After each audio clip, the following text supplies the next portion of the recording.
Hello, this is Stuart Knight, author of the books Marginalizing White Supremacy, Poetic Visions, A Steep Mister for a Sister, and my latest work, A Spirit the World Has Forgotten.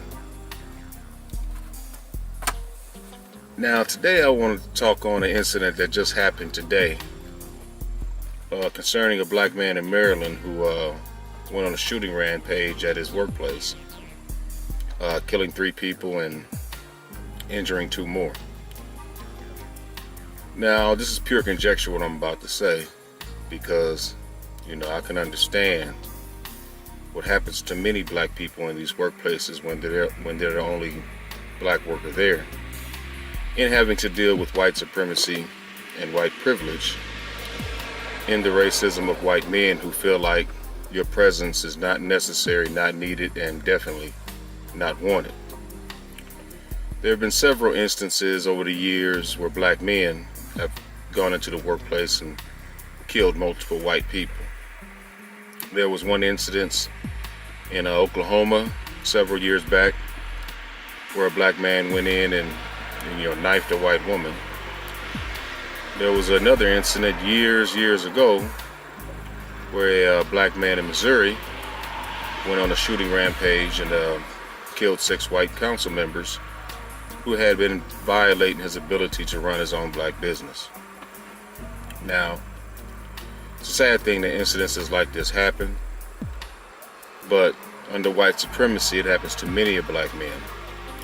Many a black men who don't go to such an extreme to enact such, horrendous violence upon people simply because of their passive aggressions that they engage in order to get that black person to react violently or with abusive words or in any kind of such a manner to where they can where they can justify removing that person from that job.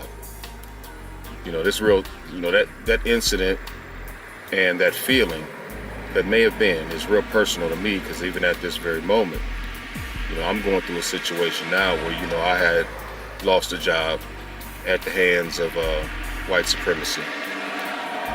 Not due to, me not coming to work or being unable to do the job, but simply because, I didn't take too kindly to being called pet names or to playing the games that white supremacists usually play on the job when they're trying to irritate you in some kind of way.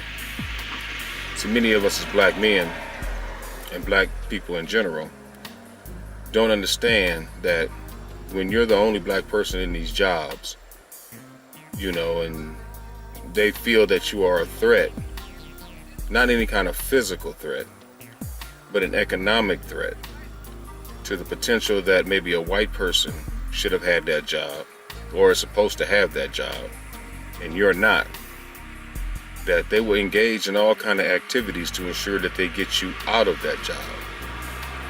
And most times, it's through lies, manufacturing stories and tales to supervisors of things that you may have said or done that you didn't do or say.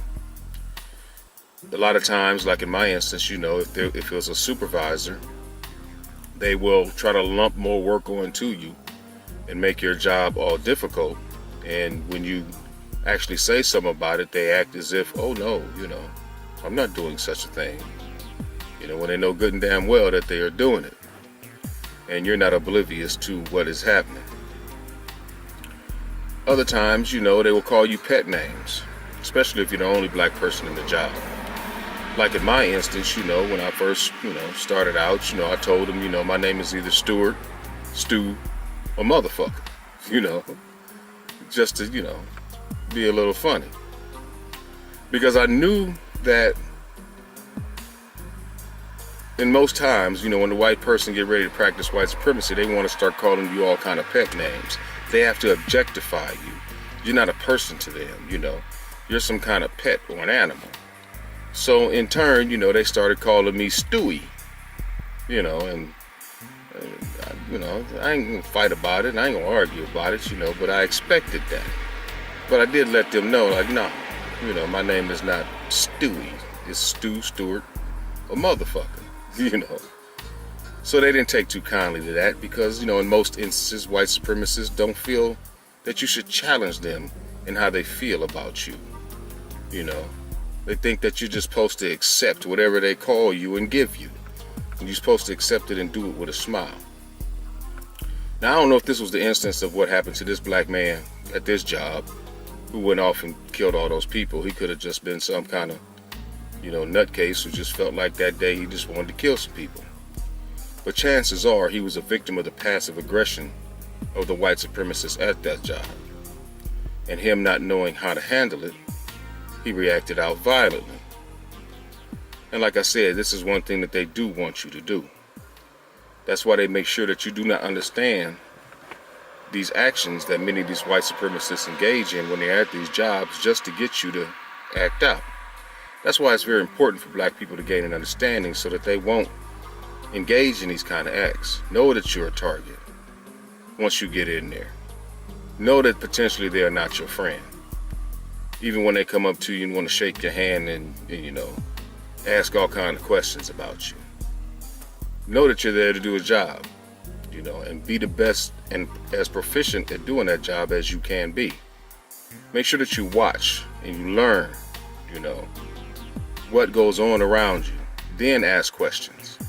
But make sure you got a good idea that you pay attention, because a lot of times, in these job settings, the white supremacists make sure that you don't increase your skill levels so as to, like I said, once again, they feel more threatened by your ability to replace them. So black people recognize, that, you're in a war, you're in a fight,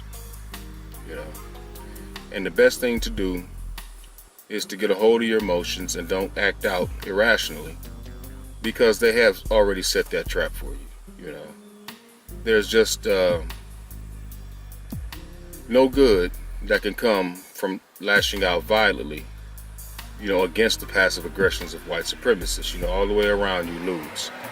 But the only way you can win is recognizing when they're engaging in such actions and not playing along with it. Too many black people in this society play along with white supremacy just to maintain a sense of some kind of stability.